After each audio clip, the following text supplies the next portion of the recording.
खबर शामिल करते हैं कराची से। हमारे सीनियर रिपोर्टर इस्माइल मुगल की रिपोर्ट के मुताबिक सदर इस्लामी जमहूरिया पाकिस्तान का ख़वातीन के तशद्दुद के ख़िलाफ़ खात्मे का आलमी दिन 25 नवंबर 2024 मुकर्रर किया गया।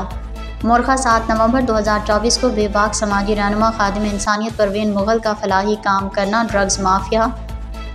मुल्क गद्दार माफिया, माशरे के मुअज़्ज़िज़ इंसानियत माफिया और कब्ज़ा माफिया ने परवीन मुगल पर जुल्म का पहाड़ तोड़ डाला। उनको न सिर्फ मारा पीटा गया बल्कि उनकी बच्चियों को सरेआम रोड पर बरहना कर डाला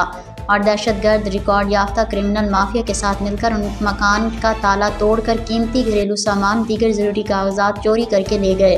और उनके मकान नंबर 1148 गली नंबर 5 सेक्टर G36 बर्मी कॉलोनी, जिसका सेल एग्रीमेंट परवीन मुगल के नाम पर मौजूद है, जिसकी खबर जंगल में आग की तरह सिंध और पाकिस्तान भर में ज़िला जामशोर सिंध के कलंदर लाल की नगरी की बेटी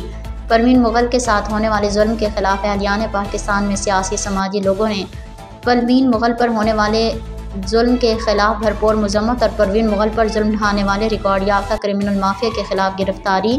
और FIR का मुतालबा कर डाला, जिस पर वज़ीर आला Sindh, home secretary Sindh, IG Sindh, DIG east मर्द मुजाहिद उस्मान गनी, फर्जशनास complaint officer DIG east Tariq Jadoon के नोटिस पर दबंग SHO थाना लांडी मलिक सलीम ने परवीन मुगल को मुतमईन किया कि अनकरीब इंशाअल्लाह ताला आपके खिलाफ जुल्म ढाने वाले रिकॉर्ड याफ्ता मुकदमा कत्ल में मतलूब और दीगर संगीन मुकदमात में मफरूर मुल्ज़मान को जल्द अज जल्द गिरफ्तार करके कटहरे में लाएंगे।